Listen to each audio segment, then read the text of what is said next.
Hello Pisces, Sun, Moon, Rising, and Venus signs. Kamusta kayo? Sana po nasa mabuti kayong kalagayan.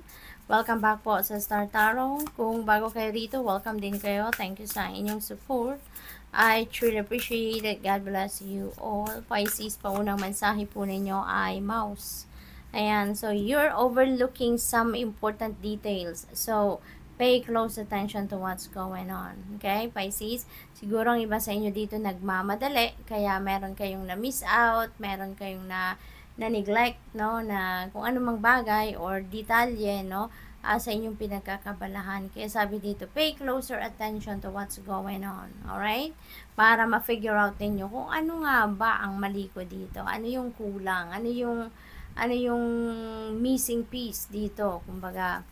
So we have Camel, trust that you have the resources to get through the challenges before you. Ayan. Kasi naman, di ba Pisces, alalahanin natin na wala naman challenges sa buhay na hindi natin kayang lusutan. Okay?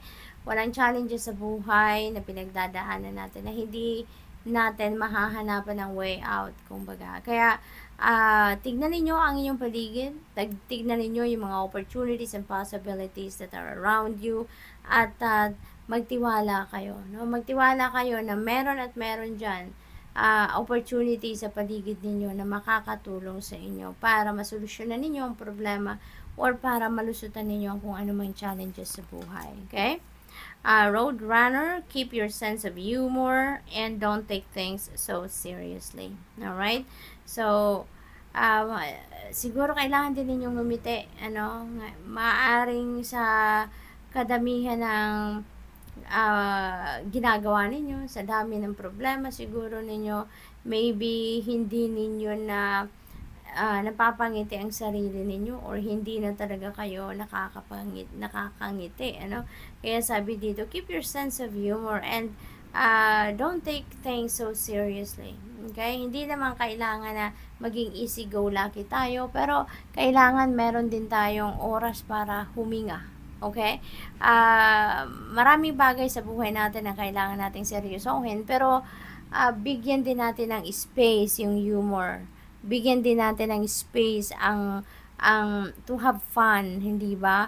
Para magkaroon tayo ng balanse. Para hindi tayo malubog, kumbaga, sa stress, no? Hindi lang mental stress, kundi sa physical stress din. So, what else? We have emo. This is a good time to go on a new adventure. Ayan. So, this could be at adventure that might require travel, no? So, siguro, may mga opportunities, may mga offers sa inyo dito na mamasyal kayo, mag-adventure kayo, pumunta kayo sa kung saang lugar, 'di ba? Mamasyal, yung ganon. So, what else? We have rattlesnake. The experiences that you're presently going through are an initiation into fulfilling your purpose as a healer. Napakaganda na to, Pisces, kasi healer pala kayo. You have that gift of healing, no? Of being a healer. So, maaaring ngayon, nagsisimula na siguro kayong tawagan ng universe, no? Para ma-carry out nyo na ang inyong purpose, para ma-carry out nyo na yung inyong mission sa buhay ngayon of being a healer. Kaya kung nagtataka kayo, kasi siguro may mga sa ngayon, nasa spiritual awakening journey siguro kayo, maaari may mga pangyayari dito na nagtataka kayo kung bakit kaya sa akin to nangyayari. Bakit may mga nakikita ako, naririnig ako, mga ganito. Diba? Yung mga ganon bagay, no?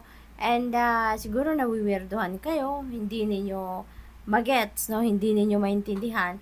But yung mga bagay na yan, could be this, no? Sabi dito, yung mga experiences ninyo na nararanasan ninyo ngayon, those are initiation, no? Sa inyo para doon sa fulfill ninyo ng inyong purpose, which is to heal other people, no? To help heal the world, kumbaga. We have chimpanzee. Use both your intuition and your intellect to solve the problem or get answers to your question. Ayan. So, both sides of the brain, no? The intuitive mind and your logical mind, kailangan balansehin ninyo. Kailangan pakinggan ninyo i-consider ninyo yung mga impormasyon na binibigay sa inyo ng both sides of your brain. Kasi makakatulong yan sa inyo sa pag-solve ng inyong problema or pagsagot sa inyong mga katanungan, no? Kasi marami kayong, for sure, marami kayong katanungan. Kung nag-undergo na kayo na ngayon ng spiritual awakening journey, maraming tanong yan sa isip ninyo, no? Maraming tanong yan. But eventually, you will find out, no?